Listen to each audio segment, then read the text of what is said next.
Ayan, kumusta po kayong lahat? Sana ay nasa mabuti po kayong kalagayan. Para lamang po ito sa mga fans ni Choi at saka sa patuloy na nagmamahal kay Dan. Kung hindi ka po isa doon ay better to skip this video kasi hindi po to para sa'yo. Para sa ganun ay wala ka pong maisabi na masakit na salita kasi tao po tayo.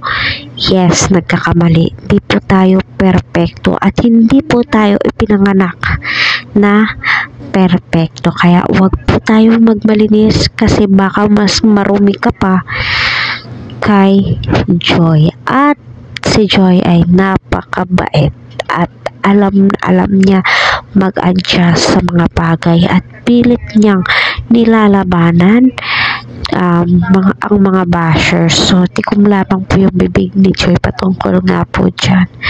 So, hindi pa po officially na may Dan at Joy. Pero nakaka-capture na po sila twice sa video tuwing pumupunta si Kalinga Prab doon at andun din po si Dan, 'di ba? Nakaka-capture na hagip or na iba-vlog po silang dalawa pero hindi pa po nag-announce si Kalinga Prab na may Dan Joy na. Pero kumakalat na po ito sa social media account at marami po ang mga basher. Kagaya ng palagi kong sinasabi, kahit anong gawin mo ay hindi mo mapiplease ang mga basher.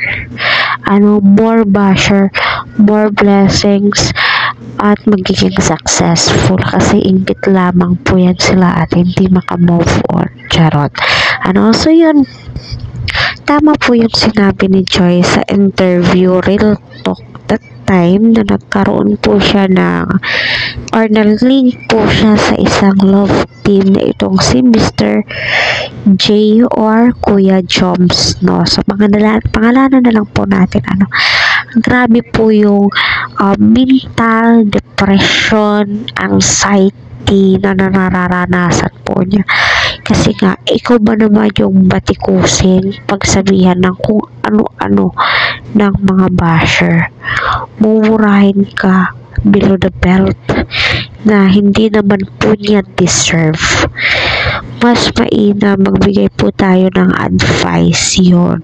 Lalo na kung malayo po yung agwat malayo po yung agwat ng edad nyo ni Joy. Hindi yung pagmumura ang solusyon para pagsabihan ang isang dalaga kasi parang tinuturuan yung lumaban si Joy sa inyo. Yun po yung pagkakalam ko at yun po yung nakikita ko, diba?